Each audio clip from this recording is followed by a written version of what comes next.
this is like a taboo topic, and so we don't talk about it. Not go to the temple prostitutes on your way home from work. Consent can only come between two individuals. It's very much a pastoral letter. Well, any indulgence in self that we aren't controlling. He's applying it to sex. Spending time with God and building that relationship as paramount. Welcome back to another edition of Table Talk, and here is our first. We have a question that has been sent in, and so the discussion that we're going to have today is going to be answering that question. So in order to kick us off, and by the way, today it's myself, Luke, Dave, Nathaniel, and Ben, and we're going to be answering a question from one of our listeners called James. And so I'm just going to read James' email to us.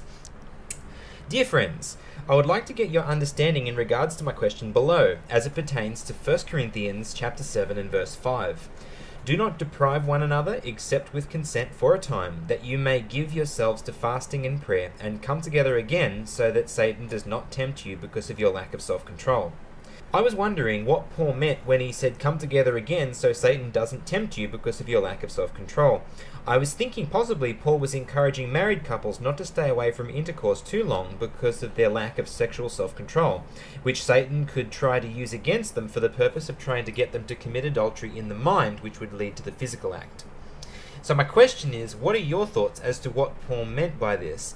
And when he said, come together again so that Satan does not tempt you because of your lack of self-control. Thank you in advance for your reply, and God bless, James.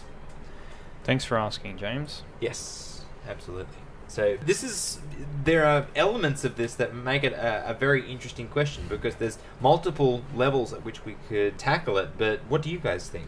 What are the first observations? First observation is really thankful that somebody's thinking outside of the church box, because often this is like a taboo topic, and so we don't talk about it in a church context. But we need to, because if we aren't addressing sensitive issues in the context of the truth, then we are allowing them to be misconceived all over the place. Yeah. So really glad we can have an opportunity to talk about it. So I guess one of the things that stood out to me from the text, and it wasn't necessarily in the piece that quoted there, but at the beginning of chapter 7, it says, now concerning the things which you wrote me, it is good for a man, and he goes on, but I just wanted to point out that this is obviously Paul answering a question. So it's very much a pastoral letter, and you can look at the rest of 1 Corinthians, and it really is a very pastoral letter. He's focusing on the elements or questions that these people have and providing them answers and correcting things that are happening in the congregation that are not right according to Scripture. And so this is just the latest in a long line of these, so to speak. Yeah, exactly. And I think it's important in looking at Paul's answer to the question that we consider both the question that originally came to Paul, as well as the context, the cultural context from which that question came. Because I think ultimately, if we are trying to address the question simply based upon the answer, then we are going to get lost in the details. Whereas if we focus on the fact that Paul is answering a specific need, then what we can do with that is we can address it from a principled level, and that informs the details rather than allowing the details to inform the principle. Yeah, because the application that Paul's making here very clearly, and from the question itself, he's applying it to sex. He's applying it to that sort of marriage, intimate relationship. But that is simply, like you're saying, Dave, that is really only it's symptomatic, right? It's a symptom of the underlying principle. Yeah. So can I ask you guys a question from your looking into this? What do you think the questions were that Paul is addressing in chapter 7? Obviously, they have to do with sexuality. Again, it's hard to say, but I would say by the look of it, it seems that they have very specific case studies, if you like, in their congregation where they're wondering, is this right? Should we all be declaring ourselves single and not having marriages at all? Or is that okay? They're wrestling with really very large social fabric kind of questions. Mm-hmm. But also amid a culture that was extremely perverse, and fornication was really common. So if you look at chapter 6 in the lead up to chapter 7, I think this is one of the places where some of these questions come from. He talks a lot about fornication in the latter part of the chapter, And he even says in verse 9 of chapter 6, "Know ye not that the unrighteous shall not inherit the kingdom of God? Be not deceived, neither fornicators, adulterers, nor effeminate, nor abusers themselves with mankind." Da, da, da, da, da, da. And so there's that sexual element to the context that he's been addressing. And so I think the culture around the church was very perverse. The church was trying to, I think, maybe counter that culture, but maybe swinging to the opposite extreme of the pendulum.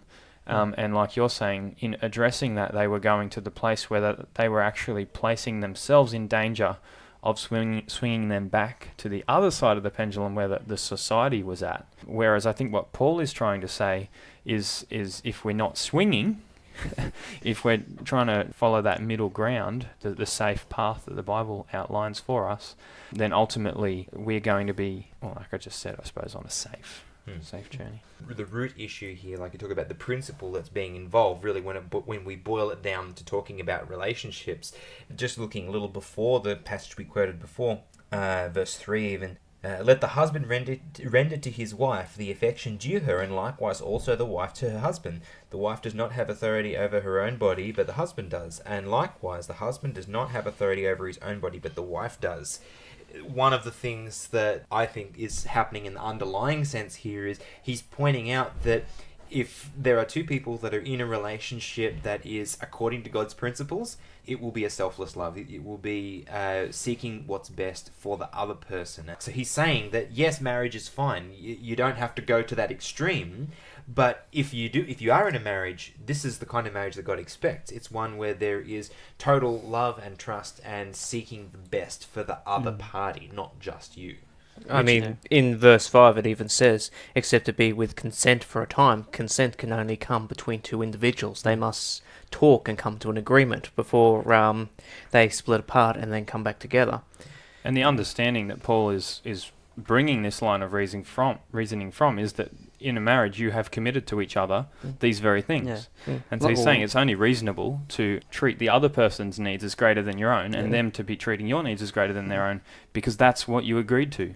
Just like in verse 3, let the husband render unto the wife due benevolence. It is due to them. It is rightfully the partners. And likewise also the wife unto the husband. Now, that word benevolence, does that mean intercourse necessarily? No. You've got to spend time together to be able to be kind and benevolent to someone, yeah? Now, that can be part of where it says in verse 5, defraud not, or what was the other translation? Deprive. So, deprive not or defraud not one another except it being consent. So spending that time together is very important, but there might be times when you need to spend that one-on-one time with God, where you go to your partner and go... Yeah, like for instance, if your walk with God is messed up, and then that's going to have a negative effect on your relationship. And so if it's necessary for you to connect with God again so that you can connect with your spouse... then there's going to be a consent to that. And it should be, as it says, for a time, not for eternity. A time is a set amount. It's not indefinite. I think it's also important to point out that because Paul is answering a question, there's multiple ways at looking at every scenario in life. And that doesn't mean that there's always going to be one right answer to every question. Questions are oftentimes answer different depending upon the individual situation scenario. So most of what Paul says in chapter 7 is advisory, not necessarily divine instruction. So it's important to Paul recognize says as much, that. Right? Yeah, he says it right there. But I say this as a concession, not as a commandment. So he's saying this is what I think, but I'm not coming to you with my apostolic authority and saying this is exactly what you should be doing. So. But in saying that, the answer that he gives, even though the specifics are not inspired, the principles are. And so that's why we're trying to take a step back from this, look at it from a distance and go, well, what is he actually getting at with this? What are the principles?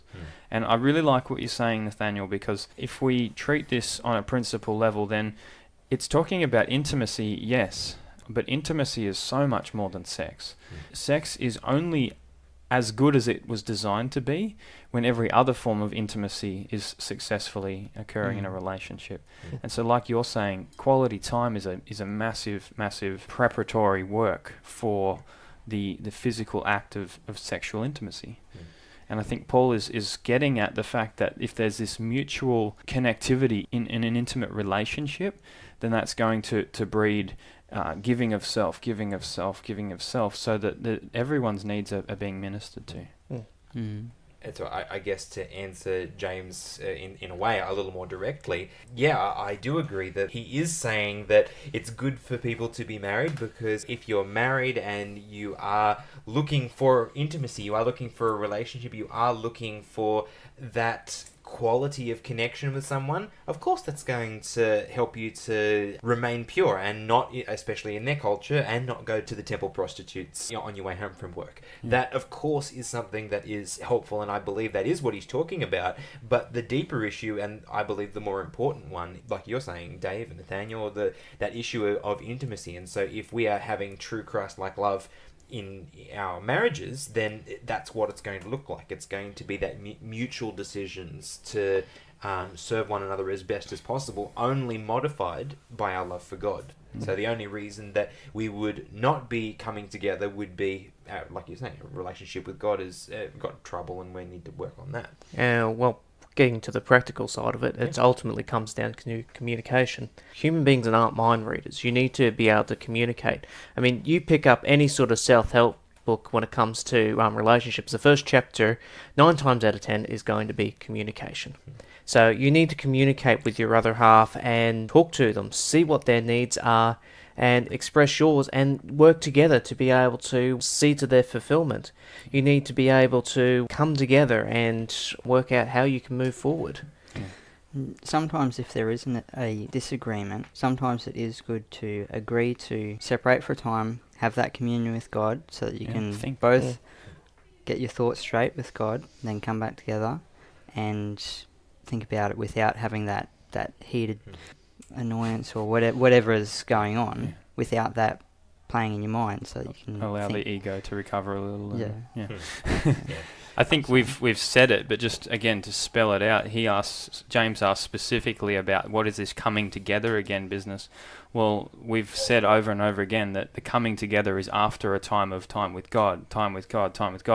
And so ultimately the coming together again in Paul's mind here, it seems, he's saying when you have sorted yourself out with God, when you're walking with Him in that close place and you're ready to come together again, it's to come together again in the Spirit. Ultimately, yes, there's the physical intimacy that's going to be there as well when there's the coming together. But I think principally, what Paul's talking about is we're one again. And so we're coming together. It's like an atonement experience where the two are brought together in one again. But then he goes on and he says, and I think we should address this while we're on it, that Satan tempt you not. Whatever the other translation says. I don't want to read the rest in the King James because it's weird, but what does yours say, Luke? What verse are you in? Verse 5 at the very end. Verse 5, fasting and prayer, and come together again so that Satan does not tempt you because of your lack of self-control. Yeah. You just mentioned, so that you're not tempted to visit the temple prostitutes on the way home from work. Well, that's a little bit irrelevant to our culture, but to put a fine point on it for our culture, it could be to visit that porn site. Yeah. Because ultimately, when your spiritual journey is struggling and your relationship, therefore, is struggling, you are so much more inclined to escape through that mechanism. It doesn't even have to be to that point. If you're not getting that relationship intimacy, I don't even mean sex, it can be all sorts of intimacy. If you're not getting that at home, you're going to be drawn to it elsewhere. Yeah. Another friend in your life, you may be drawn to them. So that's why it's very important to come together. It's not just sex, it's the complete intimacy. Amen. Because it's those initial bits that will continue to draw you away, leading to that. Yeah. There are other temptations that Satan has that are escape mechanisms, like drinking, other addictions. It doesn't have to necessarily be on a sexual nature. But notice that the text says because we lack self-control, so it's any Anything to do with indulgence in self-control. self. Yeah. Well, any indulgence in self Yeah. that we aren't controlling, Mm. because ultimately that's our natural bent. And so if we're not loving God and loving neighbour, is what he's talking about here, following those two great commandments. If that's broken down in our lives, then we're going to go here. So let's not go there, he says. So let's have a time apart where we're connecting again with God, loving God, and then coming back together to love neighbour, or in the context of a male-female relationship, loving your spouse. He said, so that you're not led by the temptations of Satan to indulge in self in any area of your life. And even though, of course, I think that we're focused on this area, one, because it was where the question was directed, but also because the great majority of people out there, do have relationships and get married and all the rest of it. But Paul is also sensitive to the fact that there are some people that he uses the language of having the gift, right? A gift of singleness. And by that, I just mean not that they can never find a spouse, but that they are content. They're content. They're satisfied. And there are those people out there. And yes, it does simplify the life a lot. It doesn't make it the best option because, like we were talking about now, if you are the kind of person that needs intimacy, that needs another person to share your life with, well, then it can lead to a lot of problems if you try to stay single. So I think it's important that we don't put either option on the pedestal and say, this is what I need to be. If you're one or the other, don't try to be someone you're not. Yeah. So the thing that we do put up on the pedestal is what? True intimacy. With Jesus. Yeah, well, with everyone. Yeah, well, But I see your point. It's that's the core, right? Spending time with God and building that relationship as paramount. Yeah. But also having fulfilling relationships, because you don't have to be married to have a fulfilling relationship. I can have a fulfilling relationship with you boys. That doesn't make me gay. It just means that we have a close-knit friendship. Yeah. And that provides some of the same need that you get from a spouse. So you're absolutely right. Yeah. Well, I think, does anyone have anything else to say? As I just started to give those non-verbal cues of, is it time for us to start wrapping up? Anyone have anything else to say? Dave is over there nodding at the rate of about 30 nods per second. And so I'm assuming he has something to say. Well, I just wanted to bring up one more thing, just because we're here, we're dealing with it, and maybe it'll help someone. He talks about coming apart for a time. Sometimes this consent, mutual coming apart can actually be for a very practical reason. Like, for instance, you just had a baby. There's, some practical reasons why during pregnancy, sexual intimacy is probably best to be abstained from. And so there's that. There's the monthly... 6 weeks after giving birth, usually, if there's no trauma. Yeah. My wife's the midwife. Yeah. Thank you, Ben. Yep. There's the monthly time where it's just not cool for ladies, and so there needs to be that level of abstention just generally for a time. And so sometimes the true intimacy can actually involve, because he's asking about sexual interaction.